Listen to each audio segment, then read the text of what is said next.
त्रिशा एक अमीर घर की लाड़ प्यार में पली हुई लड़की है। उसका सपना था कि वो भी और बच्चों की तरह घर से बाहर निकलकर बड़े कॉलेज में जाकर पढ़े, लेकिन उसके पिता नहीं चाहते थे कि उसकी बेटी उसकी आंखों से कहीं दूर चली जाए। इसीलिए उसके पिता त्रिशा के कमरे में पहुंचकर बड़े स्पीकर में जोर जोर से गाने बजाकर नाचने गाने लगते हैं, जिसके कारण त्रिशा का इंटरव्यू कैंसिल हो जाता है। अब त्रिशा अपना मूड ठीक करने के लिए वो अपने दोस्त के घर बर्थडे पार्टी में एंजॉय करने चली जाती है और सभी लोग वहाँ आकर मौज मस्ती करने लगते हैं। लेकिन तभी बॉटल खत्म हो जाती है। तभी उनमें से एक लड़की फटाफट से बॉटल का इंतजाम कर देती है। बॉटल डिलीवर करने वाला लड़का विशाल को देखते हुए सभी लड़कियां फ्लैट हो जाती हैं कि इतने में एक लड़की बोलती है, तुम्हारी शर्ट पर कुछ लगा है। इतने में विशाल अपने बटन खोलकर अपने एप्स दिखा देता है, जिसे देखते हुए सारी लड़कियां उसकी दीवानी हो जाती हैं। तभी विशाल कहता है, बाहर पुलिस की बहुत चेकिंग चल रही है, आप बुरा न माने तो मैं कुछ देर यहाँ ठहर सकता हूँ। लड़कियां हाँ कर देती है। अब विशाल उनके साथ ही खूब मौज मस्ती और नाचने गाने लगता है और त्रिशा और विशाल में आपसी दोस्ती बढ़ जाती है। त्रिशु ओवर हो जाती है। अब उसे वॉशरूम जाना था। विशाल त्रिशु की मदद करता है। इसी बीच दोनों में फिजिकल हो जाता। अगली सुबह वो दोनों एक दूसरे कभी ना मिलने का वादा करते हैं और अपने अपने रास्ते निकल पड़ते हैं। लेकिन अब त्रिशु के ऊपर बहुत बड़ी मुसीबत आने वाली है। अब त्रिशा परेशान होकर हॉस्पिटल में चेकअप कराने के लिए जाती है तो उसे पता चलता है कि त्रिशा प्रेग्नेंट है। अब त्रिशा काफी गंभीर समस्या में फंस चुकी थी। अब वो घर आकर रोने लगती है।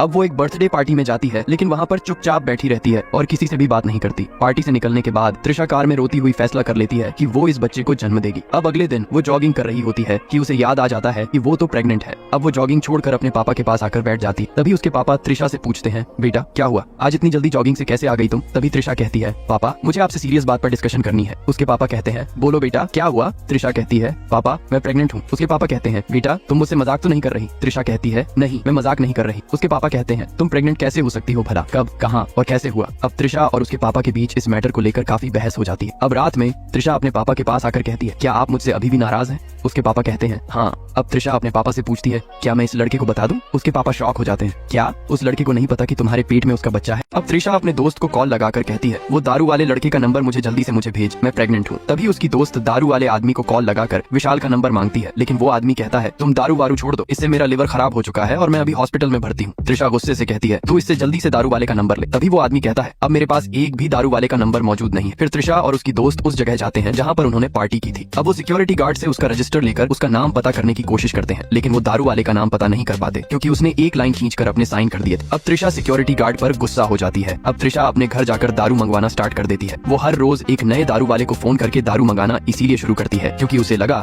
कि एक दिन वो भी यही डिलीवर करने जरूर आएगा। अब वो 100 से भी ज्यादा बॉटल्स इकट्ठा कर चुकी थी कि इतने में उसके पापा कमरे में आकर इतनी सारी बॉटल देखकर उससे पूछने लगते हैं, बेटा तुम डिप्रेशन में तो नहीं हो, हम दोनों साथ में मिलकर उसका सॉल्यूशन ढूंढेंगे। तभी एक और दारू वाले का कॉल आने लगता है। वो घर से बाहर निकलती है तो देखती है कि वो वही लड़का है जिसे वो ढूंढ रही थी। अब त्रिशा दौड़ कर जाती है और बिना कुछ सोचे समझे उसे गले लगा लेती है। अब दोनों एक दूसरे को देखकर काफी खुश हो जाते हैं। अब त्रिशा को गले लगाने के बाद वो दोनों कार में बैठ जाते हैं। रास्ते में लड़का त्रिशा से पूछता है, तुम्हें मेरा नंबर कहाँ से मिला? त्रिशा खुश होकर कहती है, अब बस पूछो मत। अब वो उससे उसका नाम पूछती है तो वह कहता है, मेरा नाम विशाल है। अब वे दोनों एक होटल में जाते हैं। त्रिशा उसे कहती है, अब जो मैं तुमसे कहने वाली हूँ उसे सुनकर तुम बहुत खुश होने वाले हो। त्रिशा बहुत देर तक अपने मन में सोचने लगती है कि मैं इससे ये बात कहूँ या न कहूँ। फिर वह आखिर में उससे बोल ही देती है, मैं प्रेग्नेंट हूँ। ये सुनकर लड़का काफी शॉक में पड़ जाता है और त्रिशा से कहता है, क्या तुमने कंफर्म कर लिया है? त्रिशा कहती है, अगर मैंने कंफर्म नहीं किया होता तो मैं तेरे पास आखिर क्यों आती? अब विशाल उदास होकर कहता है, अभी तो मैं सिर्फ 21 साल का हूँ, अगर मुझे कोई पापा पापा बोलेगा तो मुझे अजीब लगेगा और ऊपर से मैं कुछ काम धंधा भी नहीं करता। अगर मैं शादी करूंगा तो जिम्मेदारी बढ़ेगी तो 5 बॉटल एक्स्ट्रा बिकनी पड़ेगी। 5 बॉटल्स मतलब रिस्क ज्यादा तो मतलब पुलिस वालों के डंडे। ये सुनकर त्रिशा उसे शांत रहने को बोलती है और कहती है, तुझे कोई बोझ नहीं उठाना पड़ेगा, मैं अकेले ही सब मैनेज कर लूंगी। और एक बात और, मैं तुझसे कोई शादी वादी नहीं करने वाली क्योंकि हमारे बीच कोई मैच नहीं है। मैंने ये बात तुझे इसीलिए बताई क्योंकि ये बच्चा मेरा ही नहीं बल्कि इसका हक तेरे को भी है। अब विशाल का दिमाग काफी चकरा जाता है और वो बाहर आकर सिगरेट जलाकर कुछ देर सोचने के बाद अंदर आता है और त्रिशा से कहता है, तू जो भी मुझसे कहेगी वो मैं करने को तैयार हूँ, पर मुझे ज्यादा समझ में नहीं आता है, इसलिए जो भी तू बोलेगी वो मैं करता रहूंगा। इतना सुनकर त्रिशा खुश हो जाती है। अब अगले दिन वे अपने चेकअप करवाने के लिए हॉस्पिटल में जाते हैं। विशाल मॉनिटर में अपने बच्चे की धड़कन को सुनकर काफी खुश हो जाता है और उसके चेहरे पर अलग ही मुस्कान आ जाती है। अब वापस जाते वक्त विशाल डॉक्टर स्नेहा को पैसे देने लगता है तो त्रिशा जल्दी से उसे बाहर ले जाकर बोलती है, अबे उल्लू, पैसे रिसेप्शनिस्ट को देते हैं, डॉक्टर को नहीं। अब विशाल त्रिशा से कहता है, क्या तुमने डॉक्टर से पूछा कि हम ये दोबारा कर सकते हैं? त्रिशा उसका मजाक बनाकर हंसते हुए कार में बैठकर निकल जाती है। घर पहुंचने पर त्रिशा के पापा उस लड़के के बारे में सारी जानकारी निकाल चुके थे। अब वो त्रिशा से कहते हैं, मुझे उस लड़के से मिलना है, लेकिन त्रिशा मना कर देती है, पापा वो आपको पागल कर देगा। त्रिशा के पापा कहते हैं, बेटा तुम भी उससे दूर ही रहना, कहीं वो तुम्हें भी पागल न कर दे। लेकिन उनके पापा के जोर देने पर त्रिशा आखिर में मान ही जाती है। अब विशाल उसके पापा को उठाने में इतना जोर लगा देता है कि त्रिशा के पापा के कंधे में दर्द पनप जाता है।